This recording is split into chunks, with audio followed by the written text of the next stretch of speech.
ক্ষমতা প্লাস হচ্ছে বয়স, দুইটা জিনিস কিন্তু কানেক্টেড। অল্প বয়সী একজন মানুষের হাতে যখন ক্ষমতা চলে যায়, আনলিমিটেড ক্ষমতা অথবা আনলিমিটেড টাকা পয়সা, তখন হয় কি যে এটাকে ব্যালেন্স করা কষ্টকর হয়ে যায়।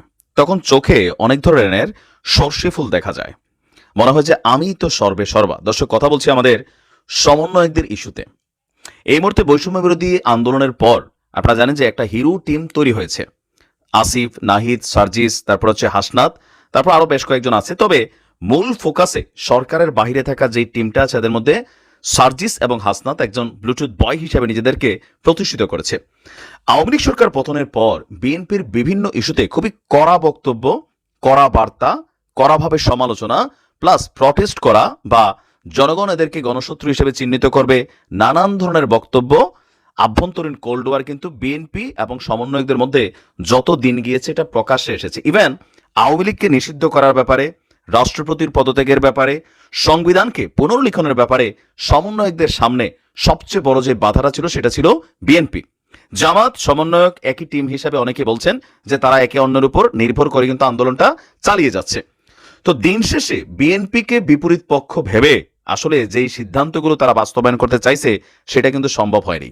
জামাত যতই সাপোর্ট দেখ, বিএনপিকে ছাড়া এই মুহূর্তে সমন্বয়কদের যে রাষ্ট্রীয় ইস্যুগুলা বা ধরেন বড় বড় সিদ্ধান্তগুলা সেগুলো কিন্তু বাস্তবায়ন হচ্ছে না। ইভেন সমন্বয়করাও তারা নানান কারণে, ধরেন তিতুমির কলেজ, ঢাকার ৭ কলেজ, উত্তরবঙ্গে উপদেষ্টা, আহতদের ইস্যু, এখানে নানানভাবে তারা কিন্তু তাদের শক্তি সামর্থ্য হারিয়ে ফেলেছে। অনেকটা পুতাই গেছে টাইপের, আমাদের আঞ্চলিক ভাষা যেটা বলে যে পুতাই গেছে। পুতাই গেছে শব্দটার ব্যাখ্যা হচ্ছে কি, আপনার যেই সতেজতা ছিল, যেই উজ্জ্বলতা ছিল বা যেই পাওয়ারটা ছিল সেটাতে অনেকাংশে ম্লান হয়ে যাওয়া।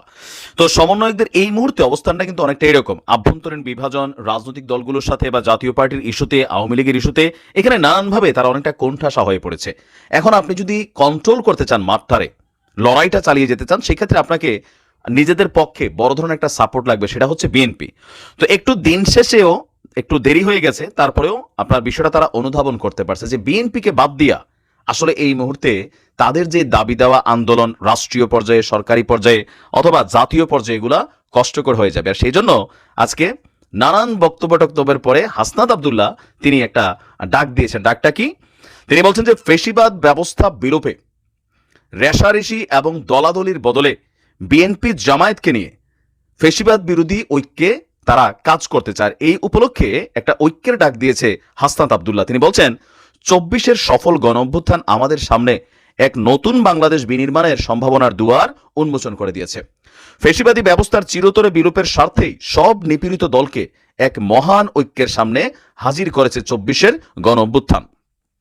তিনি বলছেন, বিগত ১.৫ দশকে আওয়ামী লীগের জাতাকলে নির্মমভাবে পিষ্ট হয়েছে বিএনপি এবং জামাত। এটাকে বিএনপি বোঝে না?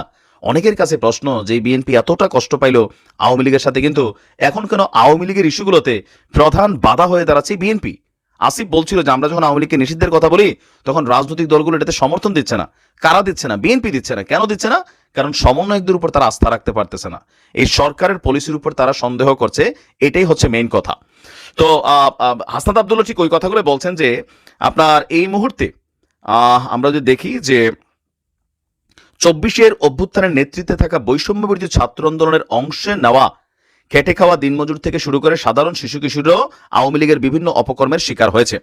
তো বলা হচ্ছে যে এই ব্যবস্থাকে চিরতরে বিলোপের স্বার্থে সব নিপীড়িত দলকে এক মহান ঐক্যের সামনে হাজির হতে হবে। তো এখানে তিনি দীর্ঘ একটি স্ট্যাটাস দিয়েছেন। এখানে ৭১-৯০ ব্যর্থতার পুনরাবৃত্তি চান না, নানান বক্তব্য দিয়েছেন। দিন শেষে তার বক্তব্য যে বিএনপি জামাত সহ ফেসিবাদ বিরোধী কোনো দলের সাথেই শিক্ষার্থীদের ভেদাভেদ নেই।